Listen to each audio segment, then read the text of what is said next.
এমন কিছু প্রশ্ন হতে হবে যে প্রশ্নগুলো সার্ভেতে থাকলে মানুষ উত্তর দিতে মজা পাবে, এক। এবং যে উত্তরগুলো এমন এমন হবে যে উত্তরগুলো খুব মজার হবে, এবং যে উত্তরগুলো খুঁজে বের করাটা একটা ক্রিটিক্যাল থিঙ্কিং এর মতো একটা ব্যাপার হবে। তো যারা রিসার্চ টিম ছিল, প্রশ্নগুলো আমি বলবো যে খুবই ফানি ছিল এবং ইন্টারেস্টিং ছিল। আমাকে সেটেই প্রশ্নগুলো প্রথম পড়তে দেওয়া হয়েছে, আমিও কিন্তু আগে পড়িনি। এমনও হয়েছে যে আমি প্রথম প্রশ্ন দেখে হাসতে হাসতে গড়িয়ে পড়ে গিয়েছি। So I think the star of the show is the research team, যারা এই প্রশ্নগুলো তৈরি করেছে, অ্যান্ড দ্য ফ্যামিলিজ। সো আমি অনুঘটক হিসেবে কাজ করেছি, আর আমি খুবই এনজয় করেছি। আর আমি যেহেতু এনজয় করেছি, মানে শোটা মানুষ এনজয় করবে, আমার অতটুকু বিশ্বাস আছে। আমার আমি অনেকদিন পর টিভি শো করলাম, কারণ ওই যে বললাম এনজয় করতাম না, এই জন্য হোস্টিং করতাম না। বাট এবার আমি I am not the star of the show. এই শো এর স্টার হচ্ছে যে ফ্যামিলিরা এসছেন এবং তাদের পেছনে প্রোডাকশন টিমের যারা ছিলেন। কারণ একটা টিভি শোতে আসা মানে ক্যামেরার সামনে প্রথমবার আসা একটা ফ্যামিলির, তারা বেশিরভাগই কিন্তু কখনো ক্যামেরার সামনে আসেনি। এনটিভি প্রতিকৃত, একসময় আমিও কাজ করেছি, অনেক ভালো কাজ হয়েছে, কিন্তু গত 10 বছরে there has been a paradigm shift. People have moved away from TV and to the phones. আমাদের অ্যাটেনশন স্প্যানও কম, আর এখন যুগটাই ডিফারেন্ট, কমপ্লেন করার কিছু নেই। সো এই প্রতিযোগিতায় হ্যান্ডহেল্ড ডিভাইসের সাথে প্রতিযোগিতায় টিভিকে অনেক বেশি ইন্টারেস্টিং, ক্রিয়েটিভ এবং হাই ভ্যালু প্রোগ্রাম ক্রিয়েট করতে হবে। সো বাংলাদেশে সেটা হয়তো গত অনেক বছর একটু কম হয়েছে, সেই প্রতিযোগিতায় টিভি পিছিয়ে পড়েছে। অনেকে হয়তো কথাটা পছন্দ করবে না, কিন্তু কথাটা তো সত্যি।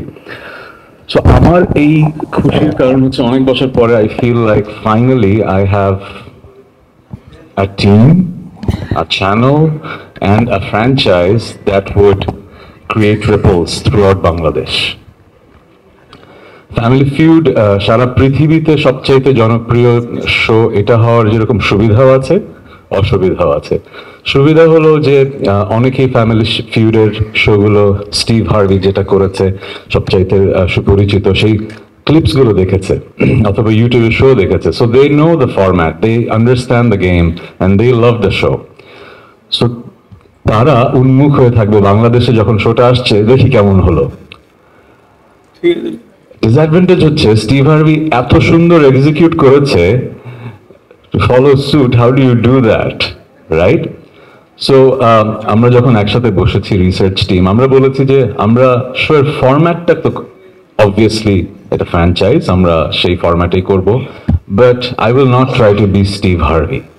আর সেটা আসলে বাংলাদেশে কাজও করবে না, কারণ আমেরিকান হিউমার আবার বাংলাদেশে কাজ করবে না।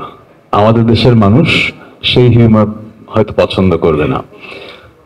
আমেরিকান টিভি শোতে একজন হোস্ট অনেক কিছু বলতে পারে যেটা আমরা কখনোই বলতে পারবো না।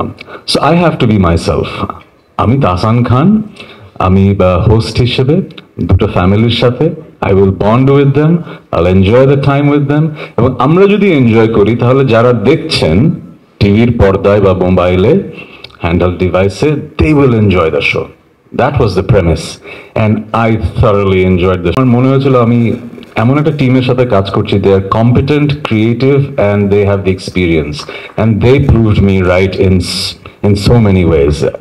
I'm really grateful I worked with the exceptional team of Bongo and NTV and the production team.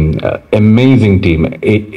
এই শোর প্রত্যেক এপিসোডের শুরুতে বলা হয় introducing the star of the show Tahsan Khan, but I think and they will be in front of the nation. So তাদেরকে groom করার কাজটা খুবই কঠিন কাজ, and you guys have done a brilliant job. আর আরেকটা স্টার হচ্ছে আমাদের research team. Research টিমকে আমি আসলে ওভাবে করে ইন্ডিভিজুয়ালি নাম ধরে হয়তো চিনি না, কিন্তু I really admire their work. কারণ এই শোটা কিন্তু ডিপেন্ডস অন দ্য কোয়েশ্চেনগুলো আসলে কি, যারা এখানে আছেন তাদের ছোট্ট করে বলে দিই। আমরা একটা কোয়েশ্চেন ব্যাংক বানাই, সেই ব্যাংকটা নিয়ে আমরা 100 জনের কাছে যাই সারা বাংলাদেশে, আমরা একটা সার্ভে করি। ওই সার্ভেতে যে উত্তরগুলো আসে, সেই উত্তরগুলো আমরা র্যাঙ্ক করি, যেগুলো বোর্ডে থাকে এবং দেখা যায় না। দুই পরিবারের গোল হচ্ছে ওই উত্তরগুলো খুঁজে বের করা। মানে হচ্ছে একটা বদভ্যাস, আমি একটু কাঠখোট্টা স্বভাব, কোনো একটা কাজ করার পর যদি আমার ভালো না লাগে, আমি স্টেজে উঠে বলে দিই এটা কাজটা অত ভালো হয়নি। গত 20 বছর এরকম অভিজ্ঞতা আছে। সো এই শোটা যেহেতু আমি স্টেজে উঠে বলছি খুব ভালো হয়েছে, I think everyone will enjoy the show. And thank you again to the sponsors. এত বড় একটা শো বড় পরিসরে নামানোর জন্য we need কোলাবোরেটর্স।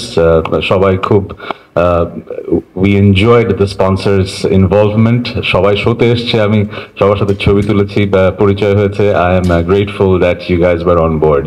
And thanks to the press. আপনারা সুন্দরভাবে আমাদের এই শোটাকে কভার করবেন এবং এই শোর কথাটা সারা বাংলাদেশে ছড়িয়ে দেবেন। যদিও এটা পৃথিবীর সবচাইতে সাকসেসফুল, এখনো কিন্তু বাংলাদেশে আমরা সেটা বলতে পারি না যে বাংলাদেশের সবচেয়ে সাকসেসফুল শো, বাট আপনারা যদি পৌঁছে দেন সুন্দরভাবে। এখন তো ট্র্যাডিশনাল মিডিয়ার মানুষও আছেন এবং হ্যান্ডহেল্ড ডিভাইসে যারা আছেন আমি বুঝতে পারছি তারা নিউ মিডিয়ার মানুষও আছেন। আপনারা সবাই ইম্পর্টেন্ট, আপনাদের সবার কারণে কথাগুলো পৌঁছে যাবে। Thank you for coming here today. Thank you.